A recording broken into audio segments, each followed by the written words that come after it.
नमस्कार बंधुगण welcome to education point channel. तेरे बंधुगण आपण मो ओडिशार विभिन्न बैंक रे बा ब्लॉक बैंक स्तरीय रही वैकेंसी आसी जोटा रही आम ओडिशार डिफरेंट पोस्ट आसी वैकेंसी जहाँ को आपण मैंने देखिपारे डायरेक्ट रिक्रुटमेंट दिया जोटा नो एग्जाम नो फी समस्ते आवेदन करें 30 जिला समस्ते आवेदन करें जोठार रही बहुत बड़ वैकेंसी। तेबे आसन देखा कौन कौन वैकेंसी अच्छी तार योग्यता कौन रोचे तार आवेदन प्रक्रिया कौन रोचे आ चयन प्रक्रिया कौन रोचे सब डिटेल्स यही वीडियो माध्यम कही रखी। जमार वीडियोटी काटी काटी देखिए ना, वीडियोटी शेष पर्यंत देखिए जहाँद्वारा आप फुल डिटेल्स जानीपारे। आपण मैंने बड़ मत देखुंत लाइक करूँ सपोर्ट करूँ जहाँद्वारा मत मोटिवेट मिल एवं एनकरेज मिल मुझे न्यू न्यू अपडेट इनफर्मेशन सबुदिन आनीपारि। तो देखो वैकेंसी एटा रेगुलर पोस्ट रही आपण बहुत पिला डाउट थिला जे केबे आसीबो पोस्ट बैंक स्तरीय बा बैंक लेवल वैकेंसी केबे आसीबो। तो आज आसी वैकेंसी जोटा कि रेगुलर पोस्ट अच्छी जोटा आपण देखि पारिबे डायरेक्ट रिक्रुटमेंट दिया जाउची। तो पोस्ट अच्छी ग्रुप सी रही देखो दरमा देखंतु 35,000 अधिक वैकेंसी अच्छी जोटा आप देखिए क्लीयर लिखिपारे। जोटा रही बयस सीमा देखो 20 ରୁ 45 वर्ष। बहुत समय पिला डाउट हुए ये एज लिमिट है केते वैकेंसी क्यों मैंने इलिजिबल हो पारे। देखो आपण मान बयस सीमा बा एज लिमिट नहीं आसी जोटा रही 20 ରୁ 45 वर्ष मध्य समस्ते आवेदन करें। तेज आसन देखा ये पोस्ट रही तार योग्यता कौन तार सब डिटेल्स यही वीडियो माध्यम कही रखी। जदि यही चैनल प्रथम थर अच्छा सब्सक्राइब करेंगे लाइक करेंगे सपोर्ट करेंगे जहाँद्वारा मत बहुत सारा मोटिवेट मिल आपण मैंने यही न्यू न्यू अपडेट इनफर्मेशन सबुदिन आनीपारे पाइपर। देखो सिस्टम मैनेजर पोस्ट अच्छी जोटा आप क्लीयरली देखिपारे। योग्यता देखो बैचलर डिग्री करेंगे से समस्ते इलिजिबल हो पारे।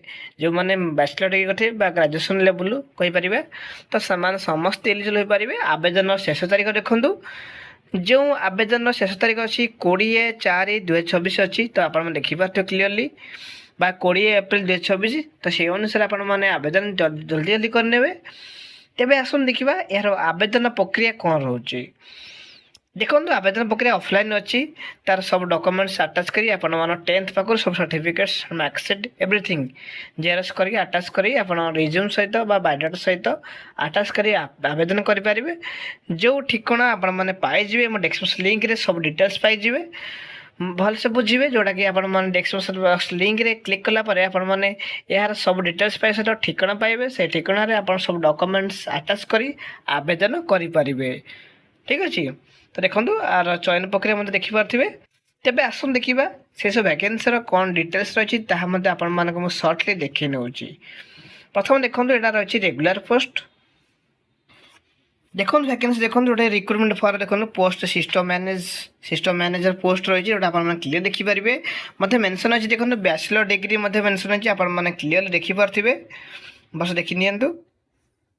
ठीक अच्छे। तो से समस्ते आवेदन करें यार दरमा मत देखी नि। देखो एज लिमिट मेंशन जोटा आप क्लीयर देखिपारे 21 to 45 इयर्स भितर मेंशन रही। दरमा देखो 35,400 टू 1,12,400 पर्यंत रोटा आप क्लीयर देखिपारे।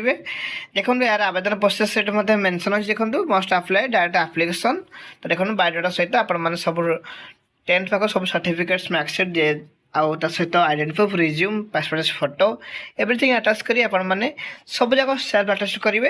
तापर आपण आवेदन करेंगे जो ठिकाना आप डिस्क्रिप्शन लिंक रे पाइबे। किंतु ये मेंशन अच्छी देखो ये स्पीड पोस्ट मेंशन रही से अनुसार आप सब डॉक्यूमेंट्स अटैच करी आवेदन करदेवे। ठीक अच्छे। यापर किसी यही रिगार्डिंग किसी डाउट हुए ताले कमेंट बॉक्स मत कहींपारे जोड़ा रही आप देखिपारे वैकेंसी जोड़ा आम रही देखूँ बालेश्वर देखो कोऑपरेटिव बैंक तरफ वैकेंसी आसी जाइए आप क्लीयर देखिपारे। आगे तले मेंशन रही देखूँ भलसे देखिपारे। जदि यापर किसी डाउट हुए ताले कमेंट बॉक्स मत कहींपारे। वीडियोटी भल लगे लाइक करदे यार सब डिटेल्स डिस्क्रिप्शन लिंक रे पाई जी। Thank you for this watching.